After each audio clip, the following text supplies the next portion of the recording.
I first opened my woodworking school, I did not have a miter saw in it. We did all of our cross cutting on the table saw using a good quality miter gauge. Now, the key to making that system work is that you have to have the miter gauge set up correctly. Once you do, you've basically turned your table saw into a sliding miter saw with big capacity, as long as the miter gauge is doing what it's supposed to do. So here's what I mean by that. We want to make sure that the miter gauge is cutting perfect angles every time.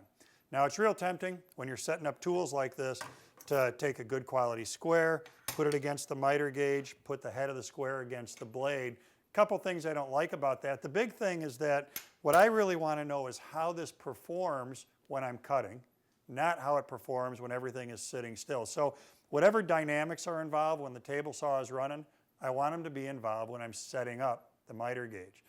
So one way that people will do test cuts is to put a board in the miter gauge, cut an end square, and then test it.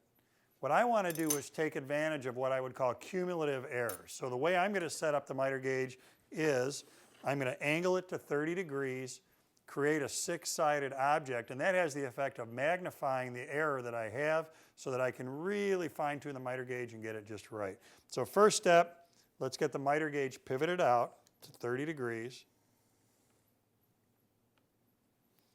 I'm going to lock that in. Now what I need to do is plug my saw in, and I'll get one end of all 6 pieces cut to that 30-degree angle.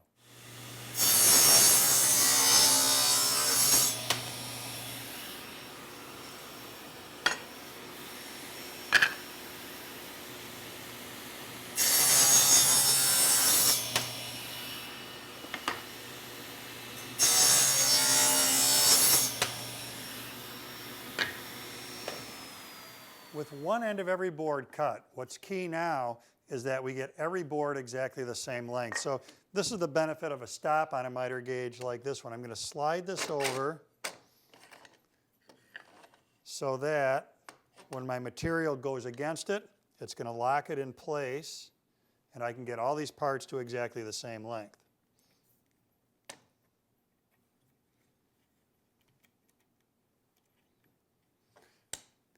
Now when you do this, one of the things to be aware of is that we have a sharp knife edge here on this cut. So we want to make sure that that knife edge can't creep under the stop. So you want to make sure that, like this one, once that stop is in a closed position, it's going to stay there and not slide up that angle. Now I'm going to come back and I'm going to cut all the other ends off, and then I'll show you how we actually check the setup on the miter gauge.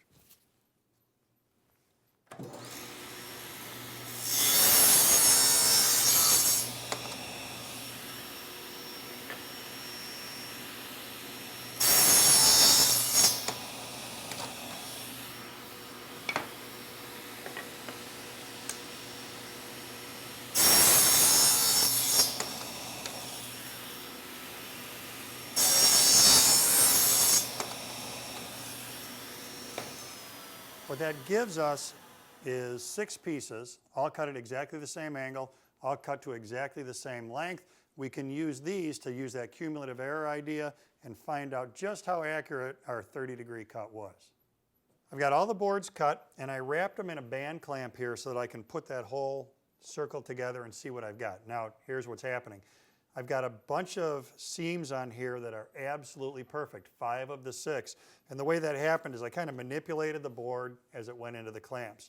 On seam number 6 over here, it's touching at the bottom of the seam, but it's open out here at this end of the seam.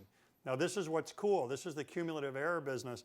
This gap right here is the net effect of 6 seams being off just a tiny bit. So this is just a tiny, tiny error. The error is actually 1/6 of the amount of daylight you can see right there. So if we had only cut one board and put a square on that one board, that'd be such a tiny amount you might never see it. But this magnifies it. So at this point, what you do is follow the manufacturer's instructions, tweak your miter gauge. You cut all the boards again, both ends of every board. Use your stop again to make sure they're all the right length. Put them back in the band clamp and get everything set up until that error goes away.